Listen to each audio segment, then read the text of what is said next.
Museveni this week launched Uganda's first tin refining plant in Ruti, Mbarara City.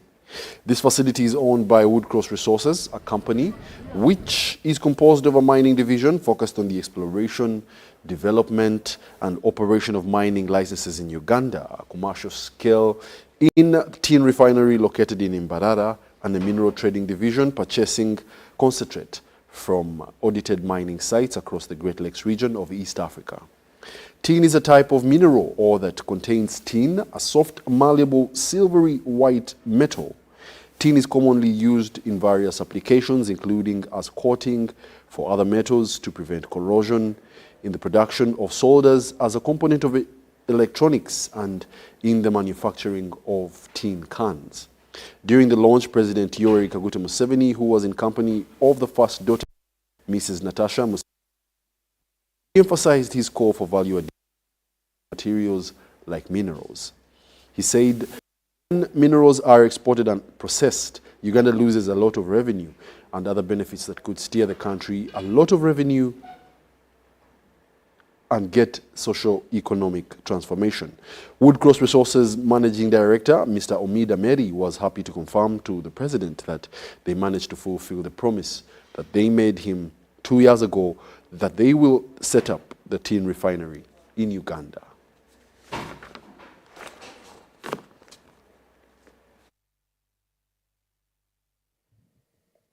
So when it came to minerals, that's when we told them that if you do not want to add value here, we shall not allow you. We shall not allow you to export. And I banned all the exports of unprocessed minerals. Let the minerals stay in the ground. They have been there for millions of years. If the present leaders are stupid, they can't see how to do it. Let them stay there. When more intelligent people come, I will not be part of the crime of stealing people's. Uganda now gets 3 times more money on the issue of tin than it was getting. But secondly, because of this processing, which is here, jobs are created here now. The communities where these investors are operating from. From what I have picked, Woodcross is in good books with the surroundings. Thank you so much. Thank you, the local leaders. Please continue encouraging the communities to support this kind of development. In August 2 years ago. If you look at the supply of tin globally, it's been concentrated in the hands of 5 or 6 countries for the last decades. Those countries include China, Indonesia, Malaysia, Peru, and Brazil. What's happened over the last few decades is all of these countries are struggling to bring product to markets. That's because of a few reasons. One, reserves globally are declining because most of those countries have exhausted the amount of product that they have in country. 2, China is a global leader in mineral beneficiation. This company is also a wake-up call to many young people across the country. And I hope this goes as a resounding echo, encouraging them to equip themselves with the necessary skills so that they are able to be utilized by such establishments. And as we look forward to bettering the mineral sector, we would have young people directly involved in the mineral value chain.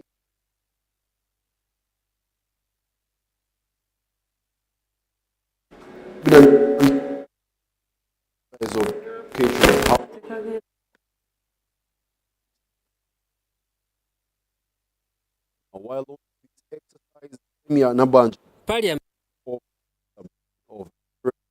government's commitment to save their lives and property. More details in this report. Parliament Friday continued to deliberate on the respective sectorial committee reports on the ministerial policy statements and budget estimates for the financial year 2024-2025. Underfunded and unfunded priorities.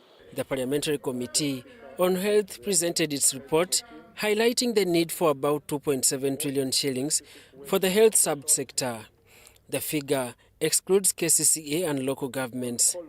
The health subsector is part of the Human Capital Development Program in the program-based budgeting being implemented by government. The committee recommends that 8.1 billion and non-wage recurrent of 6 billion be provided to enable the complete transfer of Entebbe Hospital to a regional referral hospital. Right, Honorable Speaker and Honorable Members, remember that Entebbe was a district hospital for Wakiso. It's now a regional referral hospital.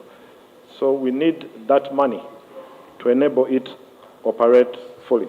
The report highlights the partial performance of the current financial year budget, including purchasing of 116 new ambulances for 100 constituencies and 10 regional referral hospitals, building of regional blood banks at Hoima, Aro and Soroti, which were completed and to be functional in the next financial year.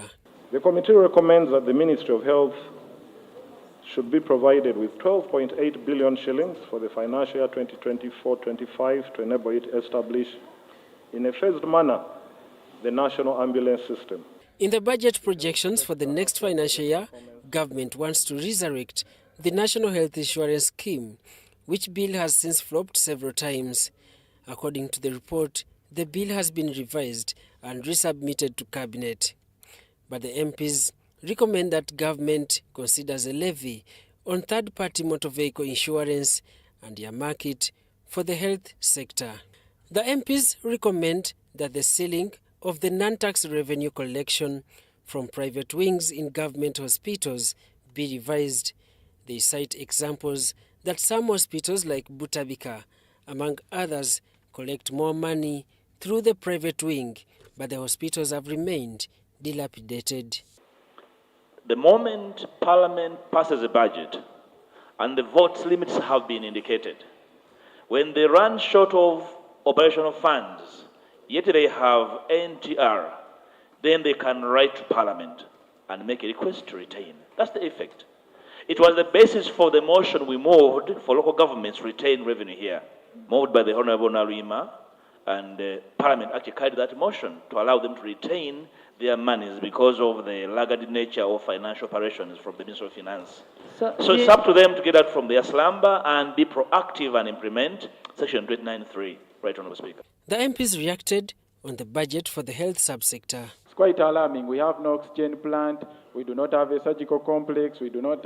A lot is happening in Mbale, and it's sad that we are seeing over 200 billion in the same financial being sent to Lubowa Hospital. And when you compare with the 79 billion required to complete all the regional referral hospitals, it's quite sad, right, Honourable Band. That some of the early centers that were also budgeted for are missing in the list that was already approved by districts. So we need clarification from the minister where did they deleted some of the early centers, including one in my constituency that was allocated 714 million shillings. It's not in the list. In this current financial year 2023-2024, the health sector has so far received a budget release of 993.099 billion for the approved budget of 1.794 trillion, representing 55%. The sector has so far spent 318.44 billion. So it is not about a party, it is not about what, but let's work as government and make sure that everybody gets health facilities, every district, every region. And what you said about Bukedi, Ichidachonka, Bukedi needs a regional referral hospital. Daniel Mugoya, Gloria Gutabinji, UBC News. Well, we do beg your pardon. That was a plenary this week where Daniel Mugoya gave us some updates of the non-taxable revenues coming in. Now, Robin, an update of relocating of households facing high risk of landslides in the Elgon sub-region. While launching the exercise, Premier Nabanja assured people of Elgon sub-region of NRM government's commitment to save their lives and property. Details in this report.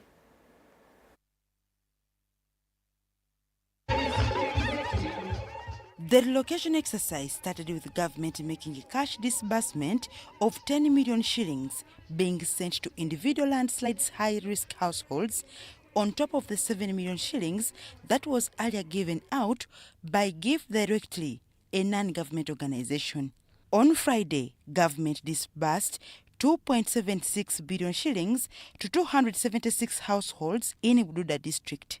While launching the cash transfer, Nabanja asked the people in the landslide high-risk areas to relocate for their own safety. Government has to procure 10,924 acres of land as immediately as possible to enable the resettlement to move faster. However, Nabanja warned that they have been given a grace period of 3 months to have relocated fully to safer places.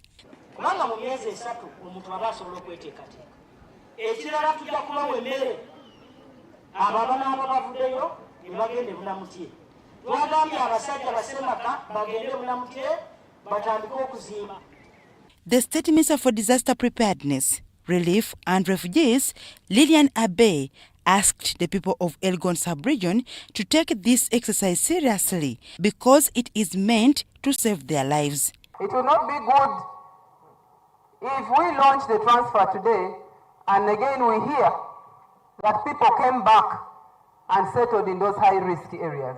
Let's comply so that government can support. Members of Parliament from Bududa, led by Agnes Nandutu, thanked government for the efforts to save the lives of the people of Mount Elgon. Nandutu assured government that the affected people are more than ready to relocate to safer places. People have been deceiving the Prime Minister that the people of Bududa don't want to relocate. They are lying, you right, Honorable Prime Minister. These people are ready to relocate because they are living in very dangerous areas. If you can see all those mountains, everywhere is dangerous. So people are willing, people should not bring wrong information that people are not willing. These people, that's why they have come. Some of the people who received the cash transfer could not hide their joy and thanked government for thinking about them.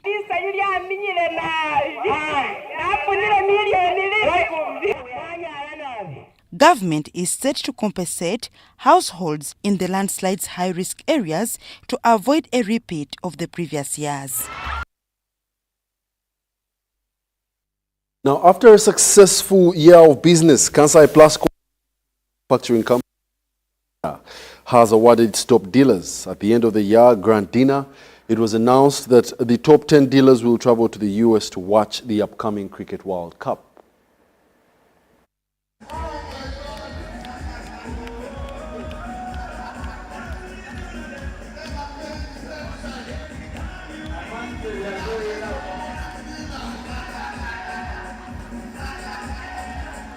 You know, it is one way to thank our stakeholders.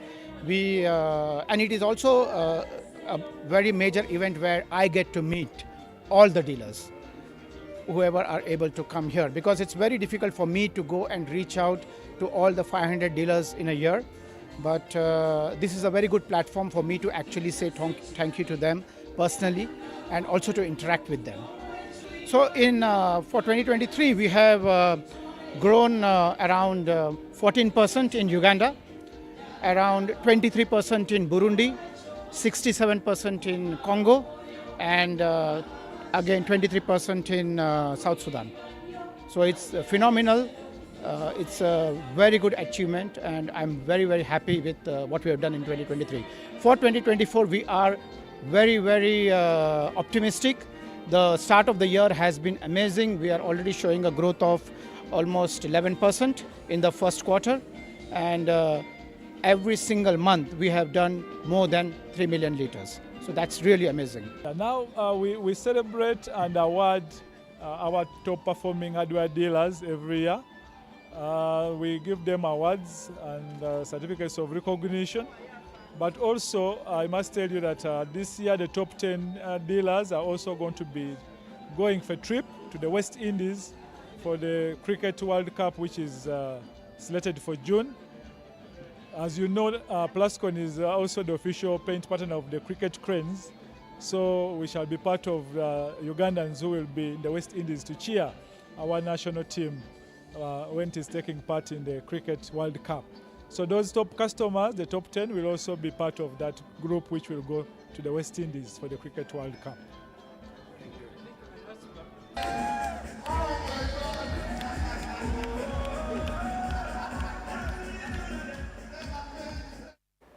National Environment Management Authority, NEMA, Environmental Police Unit, the UPDF, together with State House Anti-Corruption Unit have impounded dredges and sand sieving machines allegedly being used to carry out illegal mining in Luera wetland. Now, this operation started on Friday in Luera and saw the arrest of 9 UPDF soldiers who were protecting a Chinese company and are allegedly carrying illegal sand mining in Luera wetland. With the aim to enforce the President's directive on conserving and restoring wetlands, National Environment Management Authority, NEMA, UPDF, Environmental Police Unit have entered the second of their operation, aimed at restoring Luera wetland. Saturday morning operations saw the impounding of 9 graders, 4 boats, sand sieving machines, 4 generators, and 5 engines, among others.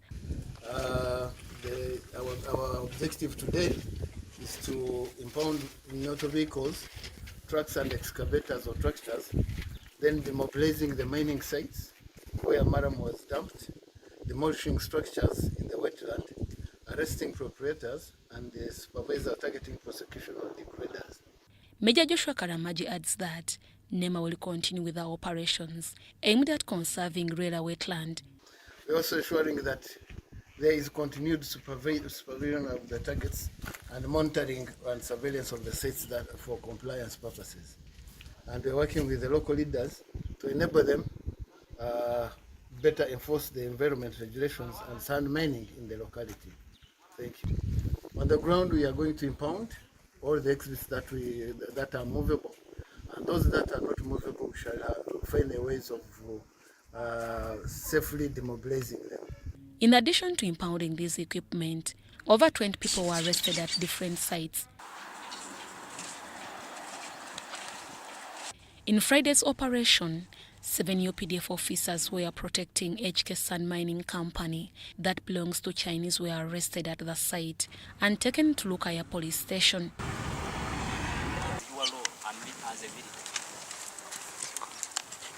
This should be work of this LDU, Nani. It's a Turco company. How to get? Oh, police. At the end of police. During the arrest, they were found with guns and later disarmed by police. However, after some time, their commander appeared at the site and explained their presence at the Chinese company. It's alleged that over 10 companies are carrying out illegal sand mining in Luera wetland, among them HK Sand Mining, owned by Chinese, Double Q, Capital Estate, allegedly belonging to a businessman John Sebalamo, Chinese company known as Ice Cube, and Seloma, among others. The operation to conserve Luera wetland follows NEMA's cancellation of all contracts and licenses of these companies. If found guilty, the arrested people will pay a fine of 10 million Ugandan shillings each or face imprisonment. Deborah Nama Monde, Tanaba Kenneth, UBC News. A cross-section of Ugandans Saturday gathered at the Seventh-day Adventist Church in Najana Nkumbi to attend prayers and celebrations of the Kabaka Ronald Muwenda Mutebi's second 69th birthday. The main celebrant of the event was Archbishop of Uganda Union of Seventh-day Adventist Church, Dr. Moses Ndimuchika. And unlike Kabaka's birthdays, along the other years. This year's day has happened while the Kabaka is out of the country for medical checkups. On the 13th April 1955, it was a joyful day in Buganda Kingdom as the then Prince Ronald Muwenda Mutebi II was born. 13th April 2024, current Kabaka of Buganda has clocked 69 years of age. The celebration and prayers have been led by the Seventh-day Adventist Church at Najanankumbi. The Archbishop of the Seventh-day Adventist Church, Dr. Moses Maka Ndimuchika, was the main celebrant. He prayed to God to continue protecting the Kabaka for many years.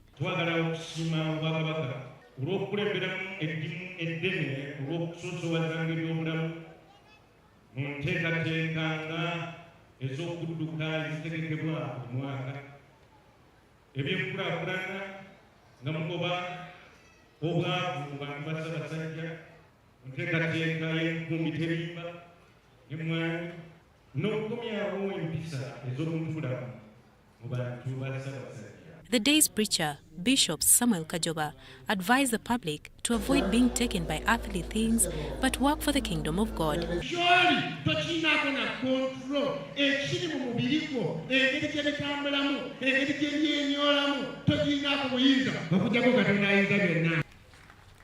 The Katikiro of Buganda, Charles Peter Maiga, says Kabaka's birthday should inspire all people facing challenges to be brave and soldier on. The Kabaka's birthday should inspire all those who are challenged by the different difficulties they face. The Kabaka returned to the land of his forefathers and to lead the campaign that resulted in the restoration of his kingdom.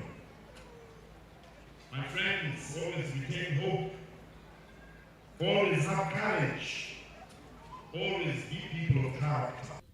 Maiga advises the general public to unite and have a spirit of togetherness, as revealed during the birthday celebrations. The Kabaka is a symbol of unity for the people of Uganda, and indeed all Uganda. The Kabaka's birthday is one of the rare moments in this fair country when Ugandans work together. A rare moment when we acknowledge our oneness, notwithstanding our political, religious, demographic or ethnic differences. Minister for Kampala, Hajat Minsa Kabanda, attended the prayers and congratulated the Kabaka upon reaching his 69th birthday. Congratulate the Kabaka of Buganda for having lived for these 69 years. And I pray to God that he lives more years than before. He remains serving the country as he has been serving the country. We thank him for protecting and keeping safe our king. We are praying for the king so that the Lord helps him to continue with his service as he has been doing in the past. The Nabagereka, Sylvia Najinda, Prince David Wasaja, Princess Katrina Sangalyambogo, ministers from both Mengo and central government, leader of opposition, guests in various capacities, attended prayers. Mario Nawori and Andrew Sebida for UBC. And as the Kabaka marked his 69th birthday, we bring you the profile of the King of Buganda and his achievements going forward.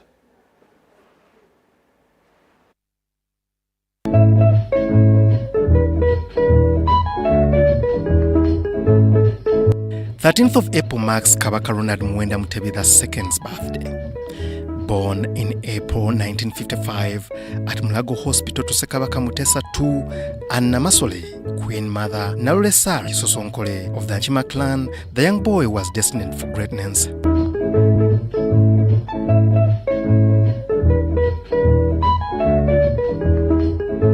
At the time of his birth, his father, the late Saidwad Mutesa II, was in exile in Britain due to the then political unrest in Uganda. During His Majesty's formative period, he attended Budo Junior School. As a young prince, he was introduced to culture exposition of the Baganda by staying in homes of prominent chiefs for some time and also had private tuition at his father's palace. He later left the country for the United Kingdom for further studies, and upon completion, he worked as a journalist, taking on the position of associate editor at the African Concord magazine. He was enthroned as the 36th Kabaka on the 31st July 1993 and is currently the longest reigning monarch of Buganda Kingdom. Key highlight of Kabaka Mutebi's reign is unity of the kingdom that everyone prides in. Twebaza nnyo olw'ebirungi byonna byakozesa abasajja naddala okwagala abantu be ayagadde nnyo abantu be naddala ekigambo ekikwatagana n'obulamu ayagadde nnyo abantu okulaba nga balamu endwadde enkambwe ezibadde oba oliawo abantu zituyisaako amaaso. Kabaka Mutebi has encouraged Ugandans to be hardworking, equal allowing the kingdom to create different business ventures to generate income. First of all, I would like to thank God who has kept our king up to 69 years of life, and when he's still strong and he can manage to rule the kingdom. Secondly, I will thank President Kaguta Yoweri Museveni who returned the kingdom and supported the kingdom since it started on the coronation. He was with us on the wedding of the king. He was with us. Just like this year's birthday celebration theme, where the fight against HIV and AIDS is on the agenda, the Kabaka was appointed as the UNAIDS Goodwill Ambassador for the ending AIDS among men in Eastern and South Africa, with a special focus on Buganda Kingdom in Uganda. The major factor that's going to determine social and economic transformation is the health of especially the ordinary person, because it's the ordinary person that contributes significantly to the growth of any country.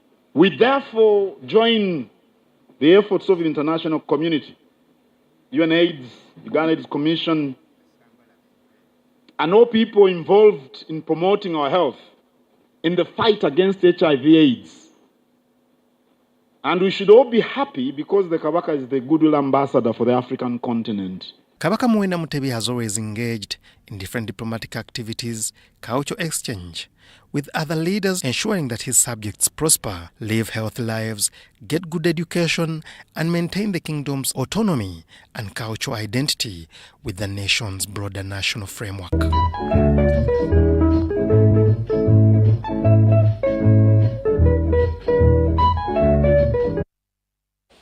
Now, the Lango Cultural Institution this week initiated a 15-member committee to plan for the coronation of the newly elected paramount chief. The institutions also want government to expedite the process of constructing a Lango Cultural Palace.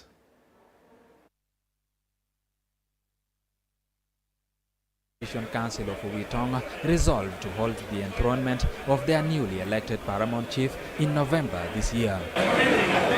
A 15-sector committee was set to plan the enthronement. The coronation of the new Wananyashi of Lango chiefdom will be on the 2nd of November. We have come up with a roadmap of which we are praying to God to allow us successfully go through it.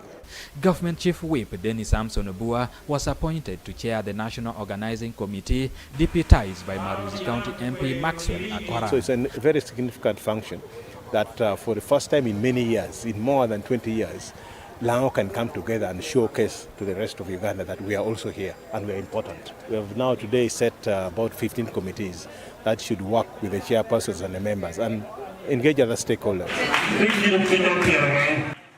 The Fofadram Trophy, recently won by Lango, was also handed over to the cultural leader during the council proceeding. The paramount chief-elect called on the clan chiefs to embrace government programs and use them to fight poverty.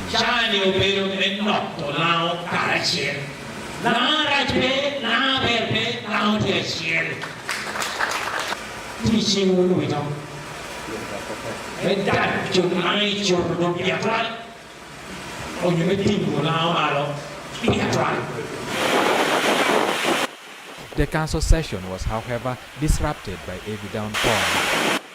The cultural center designated for the Cultural Council meeting is in appalling state and requires reconstruction. In 2021, the then Deputy Speaker, late Jacob Olanya, presided over a groundbreaking ceremony to construct the Lao Cultural Palace. Since then, no structure has been erected on this land. So for us now, this is what we have. We have been chasing the issue of the palace, which was launched about 3 years ago in 2020. Up to now, nothing has happened. We don't even have places of convenience. We don't have water. We don't have shelter. We don't have any decent facility here. The contractor is there. What was needed was the physical planning authority of Lira City to approve. And now that they are on the process and OPM has already paid them, it will happen. The contract which was awarded to CMD Investment Limited to start the construction of our palace had expired. But Solicitor General has extended it for a period of 3 years. Leaders now want the construction process expedited before the extension expires for the second time. Ediulwa, UBC News. Now this week, Busia District registered a total number of 180 cases of infections with the contagious red eye disease in the villages of Lwaniha, Enje, Mapedo, Modondo, Bujunula and Bumalakani in Masaba Parish, Masaba Sub-County in Busia District. It is now 3 weeks since the contagious red eye disease was first spotted in the village of Lwaniha in the house of one Omar Patrick, and he's since gone on to spread the disease to various villages, parishes and sub-counties. Omar Kenneth, the principal index, says that while on his way from Kampala to Busia, he started experiencing itchy eyes but did not give much attention, thinking it was usual. This was more than he could handle since the situation worsened later on at night when he failed to see properly. Now, I got this disease when I was coming in Easter, was from Kampala. So I started scrubbing my eyes when I reached in Jinja. After 3 hours, when I reached at the stage, came in Busia District, so I failed somebody who cannot move. I got a border. So this disease, it attacks very faster. UBC also managed to reach a family of Awan, Baraza Million, where 10 family members were all infected and couldn't see properly. They appealed to the Busia district authorities to take up action to further manage the situation. Wafula Nakilet Araba, a VHT, says that it was until Monday that they came to understand that the village was infected with the disease after realizing that Ouma Kenneth had affected a big number of people in the village with the disease. His humble appeal is to continue sensitizing the community about washing hands as it used to be during the COVID-19 pandemic.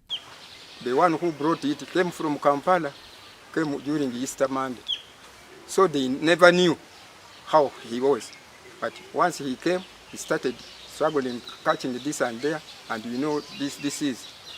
It catches once you struggle like that, it goes.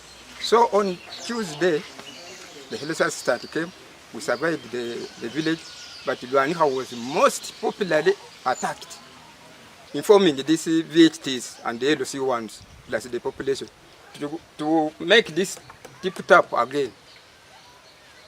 So that this is the medicine, a soap and this, from the toilet, where like that child, when it is going to give the child, it needs her to wash their hands before. Busia District Health Officer Wawire Matthias Panyako confirmed the existence of the red eye disease in his district and appealed to the community to practice proper hygiene and wash their hands with soap. Our response to such cases and to epidemics have constituted a team which have deployed to the field to the communities which are affected to find out exactly what is happening. He also assured them of the presence of the surveillance team of health officers on ground to curb further spread of the disease. Kia Alenolai, UBC News. Stakeholders in savings and credit cooperative societies in Shema district have applauded President Yoweri Kaguta Museveni for the tax holiday that has enabled progress thus far. They now appeal to the president to intervene in the issues of withholding taxes on dividends that is becoming an issue of concern. Now, these issues were highlighted during the annual general meeting of Mushaga Saving and Credit Cooperative Society in Chitagata Financial Services. We shall have more consultations with the Solicitor General and URA, but as far as the communication that we've seen from the Solicitor General to the Permanent Secretary and Secretary of the Treasury, that's in essence what it says and what it means, that they should be exempted. As a SACCO, we are paying a number of taxes, including withholding tax, which is charged on dividends declared to be given by members. This has a negative implication because it reduces the amount that we give to our members alongside other taxes which the members pay, like excise duty and other taxes.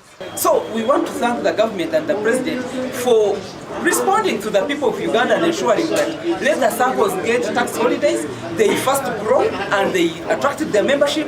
People understand the value of SACCOs, savings and getting loans, and maybe with time when they have advanced maturity, they can tax them. Take this opportunity to thank His Excellency the President of Uganda because he's waiving tax from fixed deposits of members. Withholding tax that has been being charged is being waived, and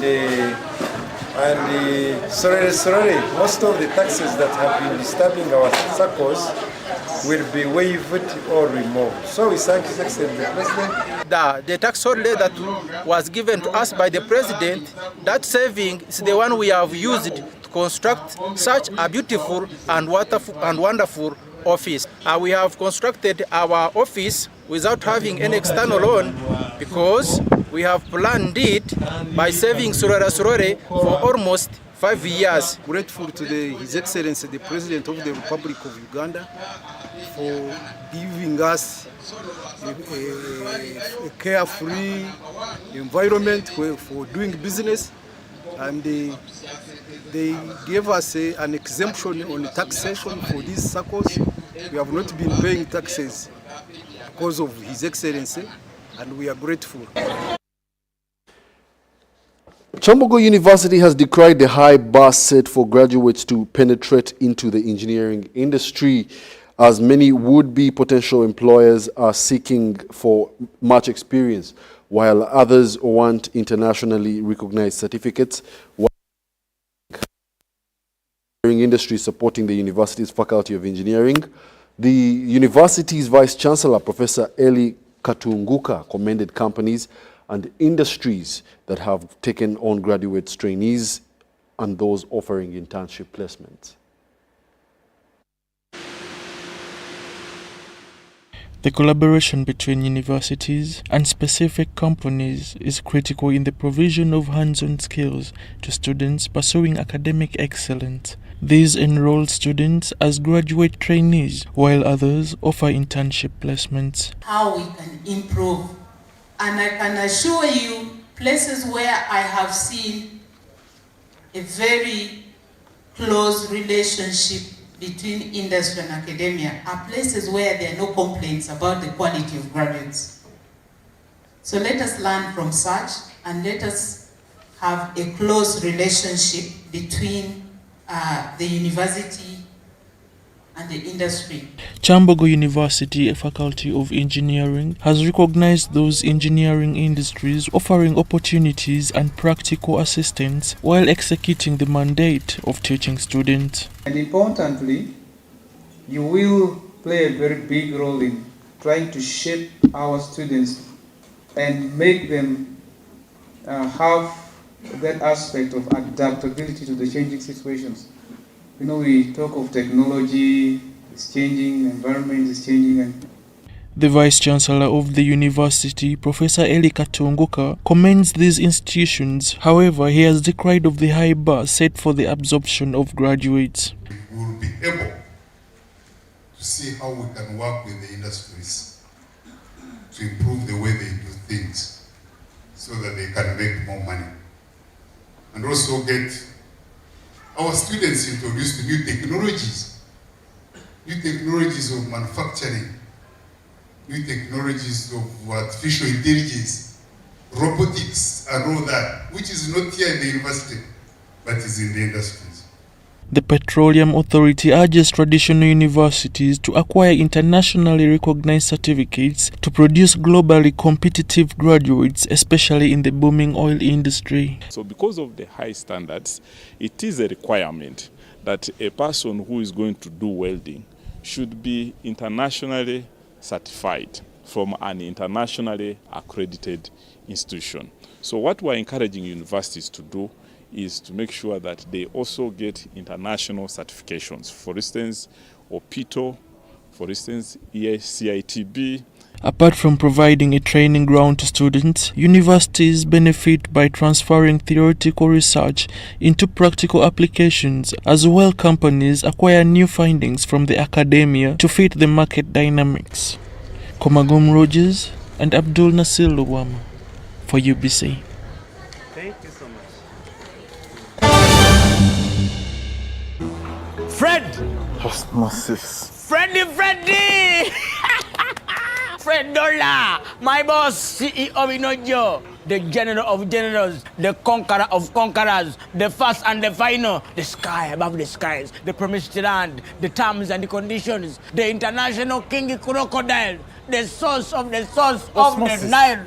I don't have money today. Just take a polite loan of 200k to stock on my shop. The signs and symptoms of success. The bank commander, not the bank teller. Why hassle for a loan when you've got MTN Momo? We're sorting it. Use the Momo app or dial *165*5# for all quick loans. Choose from the different loan options from our partners and get one that works for you. Together, we're unstoppable. Nyati Motion Pictures brings you Tuko Pamoja Toro segment. Follow the romantic tale of an adventurous prince, Kaboyo Kasusu Nkwanzi, who fell in love with a beautiful county. Toro Kingdom was carved out of Bunyoro Kitale. In 1830, King Nyamutukura akasindika omutabani we Kaboyo yekire Toro kama tongere kumumchwekere bukodo. I'm forming my own kingdom. Nyoro na Batoro basically muntu womu. Tuko Pamoja, daily screenings at Ham Cinemax in Wandegea, Sunday 7th to 13th April 2024. To get a ticket, call 0778 787 660.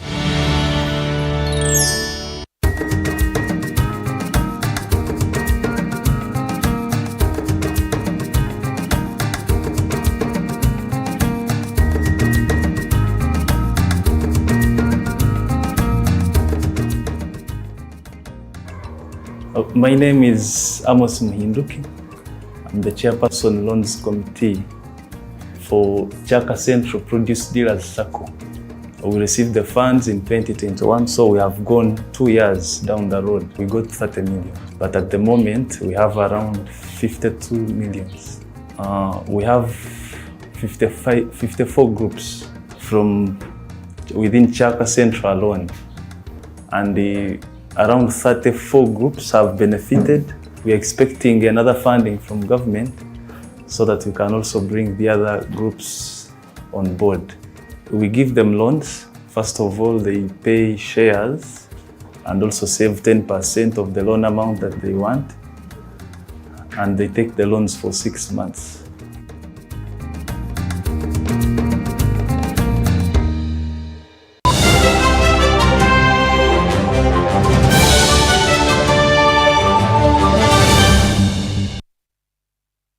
Welcome back. You're still watching the UBC Lunchtime News, the News Weekend Edition, which is the roundup edition that brings those stories that made headlines within the week. Now, State Minister for Higher Education, Dr. John Chrysostom Muyingo, has commended local investors who emphasize loving their country, especially by investing in vocational training skills. Minister Muyingo pledged government's commitment through the Ministry of Education and Sports to continue enabling a conducive environment for investors in the education sector, especially in improving vocational training. More details in the story. The government of Uganda and its development partners in 2009 introduced the Skilling Uganda program to improve the education sector, especially vocational skills training. State Minister for Higher Education, Dr. John Chrysostom Muyingo, has commended especially local investors for partnering with government to improve vocational skills in the country. Minister Muyingo was on a familiarization tour to Libra Vocational and Business Institute in Wakatai, Zirowe, Luwero District, established by local investor Sekabembe William. Abana bafenga bagenzo bawumutte atandiko bawo kubanga alabo mugagga yajjo kumanya skills zino enyingi gobora gati anzi nakoma ddo okusoma abanga agamba nti nze nakoma ddo okugaggawala buli omu asobola. In company of various political leaders in the area, Minister Muyingo advised parents to embrace vocational training and encourage their children to put much emphasis on them. The minister donated 10 bursaries to the institute and promised to continue supporting the investors to promote vocational training in order to curb unemployment burden. The principal of the institute, Namukose Slivia, commended government for enabling a conducive environment for local investors. I'd like to thank the government for supporting us, because the government, through the Minister of Higher Education, has been able to support us and lead us and guide us on how to run the vocational schools very well, and even encouraged us. I'd like to encourage everyone who is watching me to bring your child to Libra Vocational Institute, because Libra is a very good brand. We have expert teachers who are teaching our students and making sure that they are going to excel and promote Uganda to the greater heights.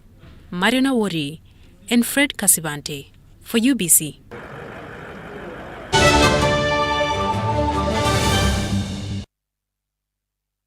And in sports, the Uganda Sports Press Association on Saturday morning held their annual general meeting at Copper Chimney in Lugogo, and we managed to speak to some of the stakeholders.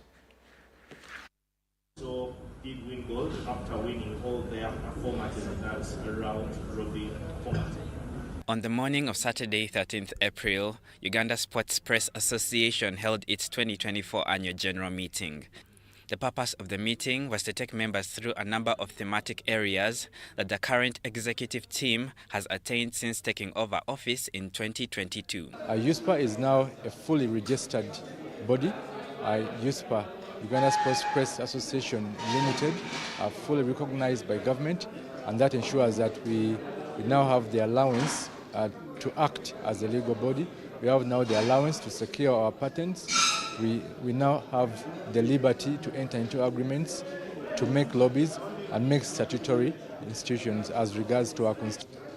We've highlighted to the members how we've improved our revenues and incomes over the years. We've also submitted an audited report that the members have fully approved, and under that audited report we've made projections that are meant to secure our future. USPA has created a digital platform through social media that continues to grow. The platform not only encourages the upcoming lot to be more engaged, but also helps in being more informative towards the public eye. In addition, USPA also has membership programs that help benefit many young sports press journalists. We have an 80% digital engagement, and that has been formed by the regular engagements through our social media platforms that have become sources of information, but also sources of current affairs engagement. And also lastly, we've submitted to our members that our membership programs also entails us extending a sense of intellectual value and growth. And on that, we've convey to them the scholarship opportunities that we've been able to source in all those previous years. Each month, OSPA members vote for the best sports person of a particular month, and for the month of March 2024, Jacob Kiplimo, who retained the World Cross Country title in Serbia, claimed the award ahead of cyclist Charles Kajimu, the rugby men's team, and the badminton duo Husna Kobugabe and Gladys Mbabazi, who were all impressive in March. Mashamiro Victor, UBC News. Park FC humbled Chisenyi FC 5-2 on Friday night at the Old Kampala Futsal Arena. Now the Rangers need just 1 point from their remaining 4 games to be crowned the league champions. Still again, Marshall Miro gives us the news.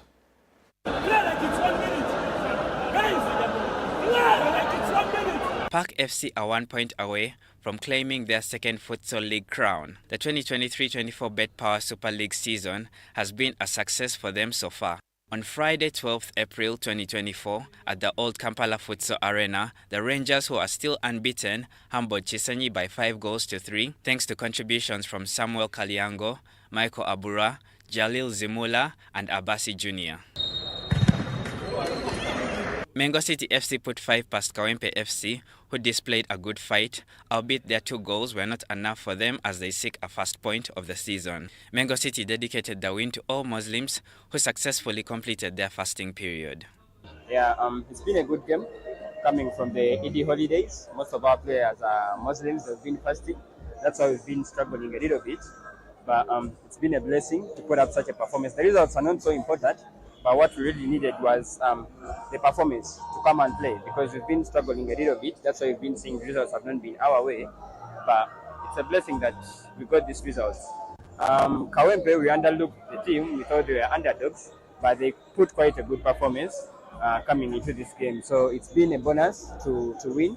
Going into next games, we have good games coming ahead. Chisenyi, good games coming ahead. So getting this performance, it's been a blessing. And in the other matches, Nasana FC beat Luzira 3-0, Kisugu beat Edgars by 8-0, Lubaga Gramen beat Kampala Junior Team 6-3, and Kaboa Dream Team beat Adenel 3-1. There are 4 match game weeks left this season. Mashamiro Victor, UBC News.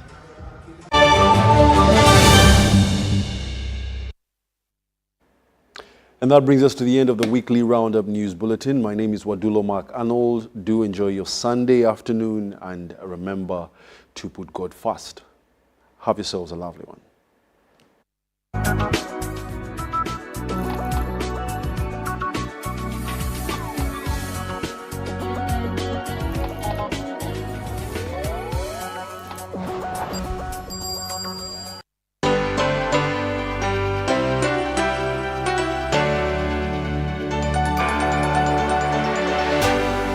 UBC, inspiring Uganda.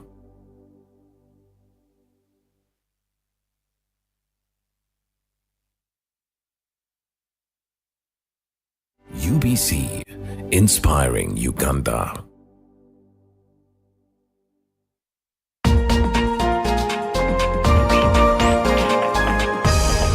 This weekend on UBC. Our major task, and as instructed and directed by His Excellency, the President of the Republic of Uganda and Commander-in-Chief of UPDF, was to ensure that the land is secured from encroachers.